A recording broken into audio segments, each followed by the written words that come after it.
dengan bantuan dari ISDB itu membangun beberapa rumah sakit besar, terutama di daerah timur. Gunanya apa? Ada dua. Yang pertama, memeratakan layanan kesehatan dengan kualitas yang tinggi. Layanan kesehatan yang sifatnya kompleks. Yang kedua, memang kita pengen ada pemerataan. Jadi kualitasnya mesti naik, pemerataan dulu, kemudian kualitasnya. Nah, yang sudah jadi itu ada dua. Satu di Ambon, satu lagi di Kupang. Itu udah jadi. Nah, sekarang yang sedang dalam proses pembangunan dan segera jadi, saya rasa adalah di Makassar dan Surabaya. Yang ada pembangunan mungkin jadinya dekat-dekat akhir tahun itu adalah yang di Papua. Ini Papua. Jadi kita bangun itu sudah jadi di Ambon dan di Kupang, kemudian di Makassar sama Surabaya dan di Papua. Tujuannya apa? Pertama adalah karena memang di daerah timur ini rumah sakit besarnya atau rumah sakit canggihnya hampir nggak ada. Jadi orang kalau sakit pasti menuju ke ya Surabaya, ke Jawa, ke Jawa. Jadi kita mau bikin yang di Jayapura itu kuat untuk seluruh Papua. Jadi setelah Papua ada yang sakit jantung, sakit kanker, sakit stroke, ginjal yang susah, itu dikirimnya ke Jayapura. Kalau dia udah lebih kompleks lagi, dikirimnya ke Makassar aja. Nggak usah sampai ke. Jadi di Jayapura, di Ambon juga kita bikin rumah sakit spoke-nya itu. Semua di Maluku Utara sama Maluku, kalau ada yang sakit terbangin ke Ambon. Sama Nusa Tenggara Barat, Nusa Tenggara Timur, kalau ada yang sakit parah terbangin ke Kupang.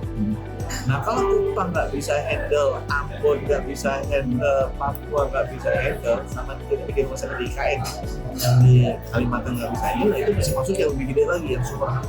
Nah, kita bikin super hubnya dua, satu di Makassar, satu di Surabaya. Makassar itu untuk menghandle pasien-pasien dari hub Kalimantan, hub Papua, serta Maluku. Karena yang Surabaya itu untuk narik dari Bali, Nusa Tenggara Barat, Nusa Tenggara. Itu dekat-dekat RSCM yang di Surabaya dan itu rumah sakit yang sangat besar dan sangat advance, dokter-dokter spesialisnya juga bisa bekerja.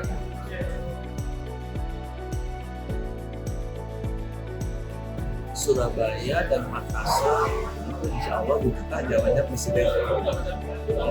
Yang IKN juga kemungkinan masih begitu. Dan kita lihat seluruh kita juga Pak.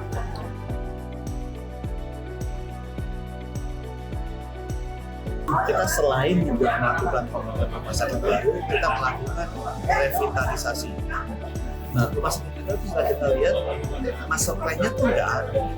Jadi banyak yang dibangunnya tuh kayak tumbuh kembang aja. Kita punya rumah, tanahnya 200 meter kita bangun. Oh tiba-tiba dapat tanah tetangganya 400 meter bangun lagi. Jadi nggak bagus kan rasanya.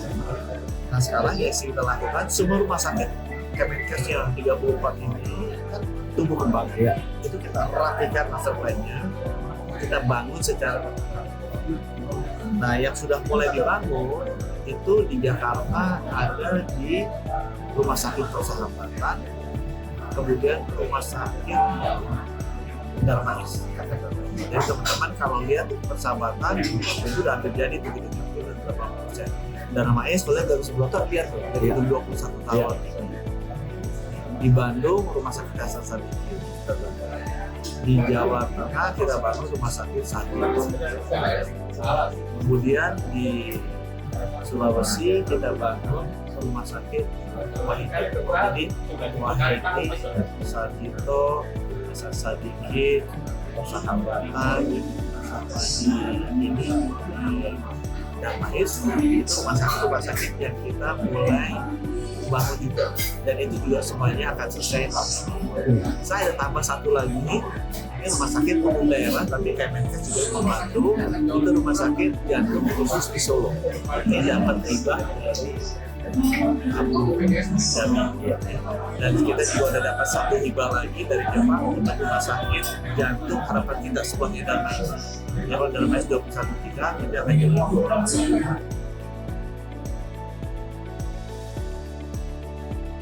Ada dua dari rumah sakit itu. Yang pertama, ini bisa naikin baseline-nya kita. Kita kan kalau standar tuh biasanya di standar hasil pemerintah ya Pak ya? Ya ada standarnya gitu, BPJS ini dasarnya. Swasta pasti lebih bagus dari rumah sakit pemerintah karena mereka cat lebih mahal. Tapi kalau standar rendah, ya swastanya juga otomatis rendah aja udah bagus. Sekarang standarnya kita naikin cepat besar kan? Diharapkan dengan demikian standar pelayanan di rumah sakit pemerintah yang naik akan men-trigger peningkatan standar layanan di rumah sakit swasta lainnya. Karena pemerintah tuh rumah sakitnya, saya kan cuma 34 an, RSUD ada 800-an dari 3.200 rumah sakit. Jadi swasta itu hampir 2.000-an lebih rumah sakit swasta. Itu yang kita ingin naikkan. Kita harapin kalau base-nya aja udah naik, swasta harusnya lebih. Yang kedua, kita juga pengen agar rumah sakit rujukan ini biayanya lebih murah karena rumah sakit pemerintah kan terima BPJS banyak. Kalau fasilitasnya kita kasih beda dengan swasta yang investasi harus untuk rumah sakit pemerintah kan nggak harus untuk. Jadi ini kita akan perbaiki keuangannya supaya mereka efisiensi produktivitasnya ke rumah sakit swasta, tapi nggak ngambil untuk uangnya bisa dipakai buat subsidi karena BPJS ya dapat tindakan-tindakan. Sekarang banyaknya hampir 100% masih BPJS. Jadi kita berubah. Kita mengambil 25% kita bangun bagus-bagus untuk bikin klinik eksekutif atau week eksekutif. Bukan buat untung. Padahal kita bilang, kok rumah sakit pemerintah bukan. Cuma masalah sekarang kan nggak semua layanan BPJS itu cover biaya. Jadi misalnya transplant hati ya cover sama BPJS. Rumah sakit pemerintah jalanin rugi. Nah, masa nggak dijalani dengan cara cross subsidi. Cross subsidi gimana? Ya kita mesti bikin wing eksekutif dong. Kan RSM ada Kirana. Sekarang kita semuanya bikin wing eksekutif. Bukan mencari untung, kita nggak bagi dividen. Tapi untungnya dipakai untuk bisa subsidi lebih banyak pasien yang nggak mampu.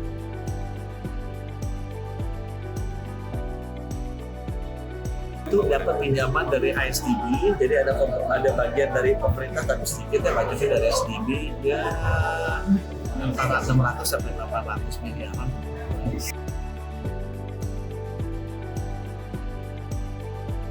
Mau merubah standar layanan. Jadi kalau kita tanya kenapa sih sampai perlu ke Malaysia, kenapa sih perlu ke Singapura?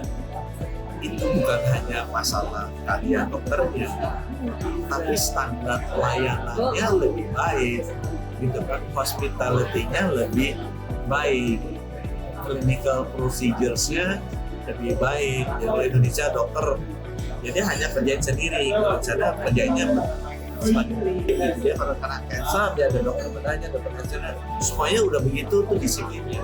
Di Indonesia ada yang begitu, ada yang enggak, mungkin lebih banyak yang enggak. Ini kan masalah manajemen. Itu sebabnya kita kalau bisa, ini karena rumah sakit baru, kita ambil manajemennya yang udah punya pengalaman di luar, supaya bisa lebih bagus. Jadi siapapun selama dia bagus dan benar-benar bisa menaikkan standar pelayanannya bagi masyarakat sebaik mungkin, itu kita cari lah siapa yang dia.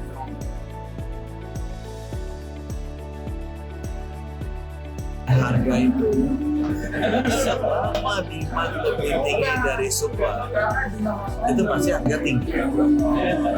Selama demand lebih tinggi dari supply pasti harga tinggi. Itu udah hukum alam.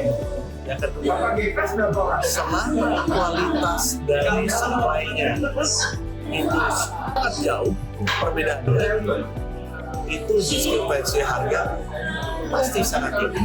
Jadi dua prinsip itu yang aku rasa dipakai dasar. Indonesia itu permintaan akses ke layanan kesehatan itu jauh lebih tinggi dari supply-nya. Bukan hanya rumah sakit yang murah, yang paling masalah adalah dokter. Dokter di Indonesia itu boleh praktek di 3 tempat. Yang surat izin prakteknya kan 3. Itu menunjukkan kalau luar negeri biasanya 1. Dia praktek di 1 tempat. Itu menunjukkan apa? Jumlah dokter yang ada hanya 1/3 dari yang kita butuhkan, gitu kan?